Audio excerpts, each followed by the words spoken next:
Once upon a time, in a quiet little African village, surrounded by thick green forests, there lived a young girl named Amina. She was kind, gentle, and beautiful, not just on the outside but also in her heart. Amina had lost her mother when she was very young, and her father remarried a woman named Zainab, who came with her own daughter, Binta. At first, Amina thought they would become one big happy family, but she was wrong.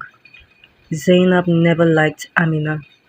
She saw her as an obstacle and a reminder of her husband's late wife.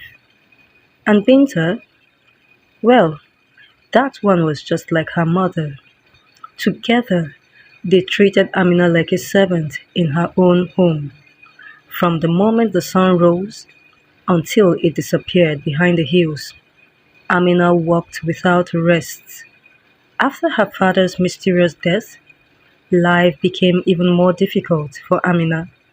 Her stepmother, who never liked her from the beginning, began making life unbearable for her. Every morning, she was forced to do hard work while she watched her stepsister go to school. When she pleaded with her stepmother to allow her to continue school, she gave her a cold, harsh stare and doubled her chores so she would not have the time to think of going to school.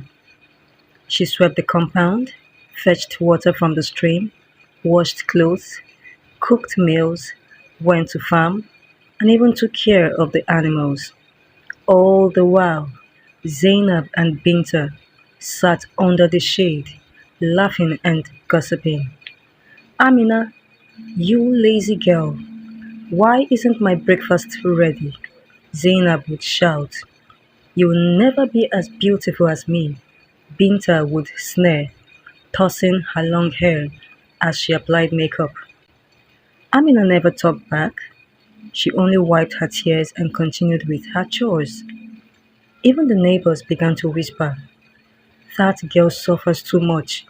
Someone said, if only her father was alive. But her father never said or did anything, even when he was alive. What difference would it make? It is as if that woman charmed him, another added. One day, something strange happened.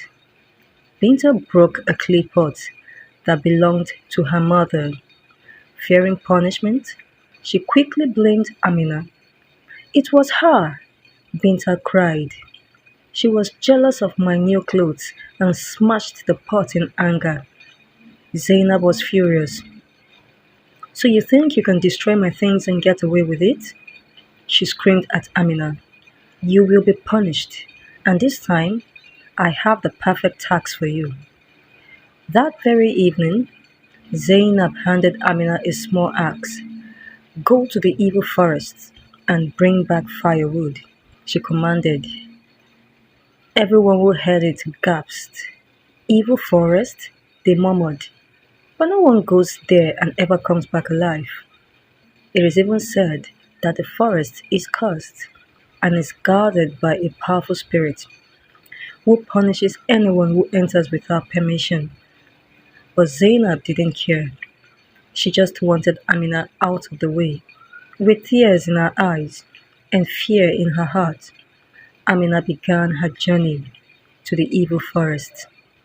The path was narrow and cold, with thick trees blocking out the sun. Strange sounds echoed all around her, whispers and footsteps that came and went like the wind. Still, Amina pressed on. Just as she reached the heart of the forest, she saw something unusual. An old woman, bent over and weak, was struggling to carry a heavy bag filled with firewood. Without thinking, Amina ran to her. Mama, let me help you, she said softly. The old woman looked up in surprise. Why would you help an old stranger? She asked. Because you need help, Amina replied, lifting the bag lifting the bag onto her back. The old woman smiled, her eyes sparkling with a mysterious light. "You are different, child," she whispered. "Kindness like yours is rare." She pointed to a large tree with golden leaves. "Go to that tree," she said. "Under it, you will find something meant for you." Amina walked to the tree and found a small wooden box. She opened it and gasped. Inside were gold coins, sparkling jewels, and bundles of money. When she turned around, the old woman was standing tall and proud, no longer weak. "I am the keeper of the forest," she said, "and you have passed my test. Because you showed kindness when you were not asked to, you have been rewarded."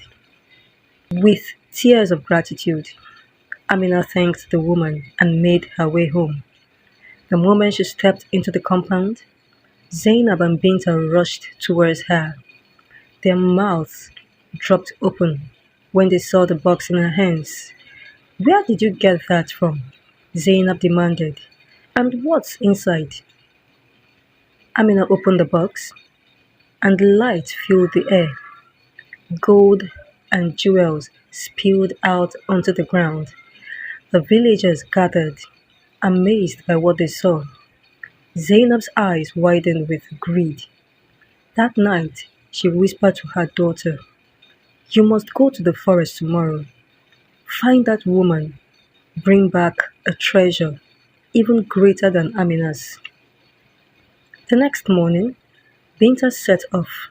She walked the same path, though she grumbled the entire way. "These better be worth it," she muttered.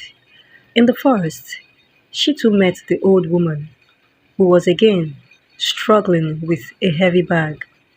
"My child," the woman said, "can you help me carry this?" Binta laughed queerly. "Do I look like your maid? Go ask someone else." She pushed past the old woman and stumped off. Still, the forest keeper pointed to the same tree. "There is a box for you too," she said quietly. Binta ran to it, snatched it up and rushed home, with a greedy grin on her face. She didn't even wait to enter the house before she opened the box. But instead of gold, a dark smoke burst out, followed by a swarm of angry bees and biting ants. Binta screamed and rolled on the ground, swatting at the insects. Zainab ran to her daughter's side, but the bugs stung her too. The villagers came out again, and this time they were very angry. "You sent that poor girl to die," they shouted at Zainab, "and now your own daughter has been cursed." The village elders held a meeting and decided to drive Zainab and Binta out of the community. "Your wickedness has brought shame to us all," they declared. From that day on, Amina's life changed. With her treasure, she built a beautiful house and opened a shop to help others. She gave to the poor, helped widows and orphans, and even built a school where no child would be denied education like she was. And as for the old woman in the forest, legend has it that she still lives there, waiting to test the hearts of those who are bold enough to enter. A statue was built to honor Amina, the girl who brought riches to the village through her kindness, and her story was told over and over through generations as a powerful reminder that kindness pays. So, if you ever find yourself deep in the forest and hear a frail voice asking for help, don't turn away, because you never know what reward might be waiting for a kind heart. Thank you so much for watching.